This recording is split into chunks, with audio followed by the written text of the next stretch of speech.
اللہ کے حضور دعا کرو، التجا کرو اور اللہ سے مدد مانگو، وہ بلاؤں کے رخ کو موڑ دے گا، وہ مصیبتوں کے رخ کو پلٹ دے گا تمہاری جانب۔ لیکن جب تم یہ مزاج نہیں رکھو گے تو مصیبتوں پر مصیبتیں آتی رہیں گی۔ حضرت موسیٰ علیہ السلام کے پیٹ میں درد کا احساس ہوتا ہے تو کوہ طور پہ چلے گئے، کیسے جلیل القدر نبی تھے، اللہ سے ڈائریکٹ رابطے تھے، اور جا کے کہا مالک میرے پیٹ میں درد ہو رہا ہے۔ اللہ اکبر۔ گھر کے نجی معاملے بھی رب سے ڈسکس کرتے تھے، اور کوئی جو ہے وہ ایسی چیز ہوتی وہ بھی رب سے ہی عرض کرتے تھے۔ کہا میرے مالک میرے پیٹ میں درد کا احساس ہو رہا ہے، دوائی کی پوری لینی ہے، تو وہ بھی جا کے کوہ طور سے رب سے ہی لیتے تھے۔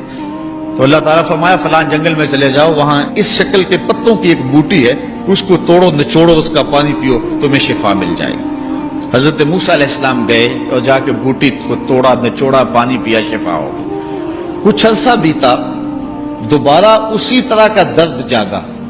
اب نسخہ تو ذہن میں تھا، کوہ طور پہ نہ گئے، اس جنگل میں چلے گئے اور جا کے بوٹی کو توڑا، اس کے پتے نچوڑے، پانی نکالا، پیا، لیکن درد اور زیادہ بڑھ جاتا۔ پھر دوبارہ آئے کوہ طور پہ، کہا مالک میں نے اسی درد پہ دوبارہ وہی بوٹی کا پانی پیا ہے، لیکن درد بڑھ گیا ہے۔ کہا موسیٰ اب جو آئے ہو کوہ طور پہ پہلے ہی آ جاتے۔ تو عرض کی مالک بوٹی بھی وہی اور درد بھی وہی۔ فرمایا سب کچھ وہی ہے، لیکن پہلے میرا حکم تھا، اب میرا حکم ساتھ شامل نہیں تھا۔ شفا بوٹے میں نہیں رکھی، شفا تو میرے حکم میں رکھی ہوئی ہے۔ اس لیے ڈاکٹر کے پاس جاؤ، حکیم کے پاس جاؤ، لیکن شفا اللہ سے مانگو، کہ شفا ہمیں دینے والا وہ ہے۔ وہ ایک وسیلہ ہے، ایک ظاہری طریقہ ہے۔ حضور علیہ الصلوۃ والسلام اللہ اکبر کیا خوبصورت ارشاد فرما رہے، حسنوا اموالکم بالزکات، اپنے اموال کو زکات سے پاک کرو، وداووا مرضاکم بالصدقہ، اور اپنے مریضوں کا علاج صدقے سے کرو۔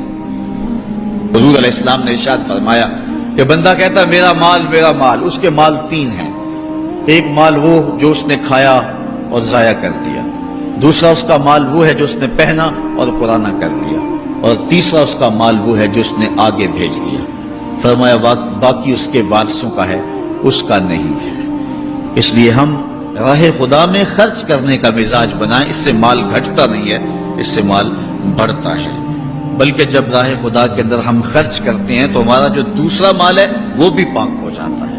اللہ کے محبوب کا ایک فرمان سنیے جس کو حضرت حسن بصری رضی اللہ تعالیٰ عنہ بیان کرتے ہیں، حسنوا اموالکم بالزکات وداووا مرضاکم بالصدقہ واستقبلوا امواج الولاء بالدعاء والتضرع۔ فرمایا کہ اپنے مال کو، اپنے اموال کو زکات سے پاک کرو، اور اپنے مریضوں کا علاج صدقے سے کرو، اور جب مصیبتیں اور بلائیں تمہارا رخ کریں تو پھر دعا سے اور اللہ کے حضور زاری سے اللہ کی مدد چاہو۔ آج ہم صدقے کا مزاج بہت کم کر چکے ہیں۔ اسی زمانے میں ایسا ہوتا تھا کہ جب کوئی بیمار ہوتا تھا تو سب سے پہلا کام لوگ یہ کرتے تھے کہ صدقہ دیا کرتے تھے، ڈاکٹر کے پاس پھر جایا کرتے تھے، حکیم کے پاس پھر جایا کرتے تھے، سب سے پہلے اس کی جان کا صدقہ دیا کرتے تھے۔ صدقہ قضا کو بدل دیتا ہے، تقدیر کو بدل دیتا ہے۔ صدقہ سے اپنے مریضوں کا علاج کرو۔ اصل ڈاکٹر کے پاس جانا، علاج کروانا سنت ہے، اس کی ممانعت نہیں ہے، لیکن یہ بات ہمیشہ ذہن میں رکھیے گا کہ ڈاکٹر کے پاس دوا ہے، شفا نہیں ہے، شفا اللہ کے دستے کرم میں ہے۔ اس لیے جب بھی بیمار ہو جاؤ تو پہلے صدقہ کرو اور پھر ڈاکٹر کے پاس جاؤ، اللہ اس صدقے کی برکت سے ڈاکٹر کی دوا میں شفا رکھ دے گا۔